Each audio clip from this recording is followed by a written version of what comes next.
ಕುಟುಂಬಗಳಿಗೆ ಪರಿಹಾರವನ್ನು 25 ಲಕ್ಷ ರೂಪಾಯಿಗೆ ಹೆಚ್ಚಿಸಿದ ಸಿಎಂ ಸಿದ್ದರಾಮಯ್ಯ. ಬೆಂಗಳೂರು ಕಾಲ್ತುಳಿತದಲ್ಲಿ ಮೃತಪಟ್ಟವರ ಕುಟುಂಬಗಳಿಗೆ ನೀಡಲಾಗುತ್ತಿದ್ದ ಪರಿಹಾರವನ್ನು ಪ್ರತಿ ಕುಟುಂಬಕ್ಕೆ 10 ಲಕ್ಷ ರೂಪಾಯಿನಿಂದ 25 ಲಕ್ಷ ರೂಪಾಯಿಗೆ ಹೆಚ್ಚಿಸುವುದಾಗಿ ಕರ್ನಾಟಕ ಮುಖ್ಯಮಂತ್ರಿ ಸಿದ್ದರಾಮಯ್ಯ ಶನಿವಾರ ಘೋಷಿಸಿದ್ದಾರೆ. ಚಿನ್ನಸ್ವಾಮಿ ಕ್ರೀಡಾಂಗಣ ದುರಂತದಲ್ಲಿ ಮೃತಪಟ್ಟವರ ಕುಟುಂಬಗಳಿಗೆ ಘೋಷಿಸಲಾದ ಪರಿಹಾರವನ್ನು ತಲಾ 25 ಲಕ್ಷ ರೂಪಾಯಿಗಳಿಗೆ ಹೆಚ್ಚಿಸಲು ಕರ್ನಾಟಕ ಮುಖ್ಯಮಂತ್ರಿ ಸಿದ್ದರಾಮಯ್ಯ ಆದೇಶಿಸಿದ್ದಾರೆ.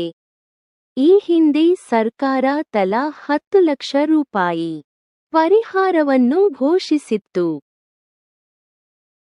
ಜೂನ್ 4ರಂದು ರಾಯಲ್ ಚಾಲೆಂಜರ್ಸ್ ಬೆಂಗಳೂರು (ಆರ್ಸಿಬಿ) ತಂಡದ ಐಪಿಎಲ್ 2025 ವಿಜಯೋತ್ಸವದ ಸಂದರ್ಭದಲ್ಲಿ ಎಂ. ಚಿನ್ನಸ್ವಾಮಿ ಕ್ರೀಡಾಂಗಣದ ಹೊರಗೆ ನಡೆದ ಕಾಲ್ತುಳಿತದಲ್ಲಿ 11 ಜನರು ಸಾವನ್ನಪ್ಪಿದರು ಮತ್ತು ಹಲವಾರು ಜನರು ಗಾಯಗೊಂಡರು.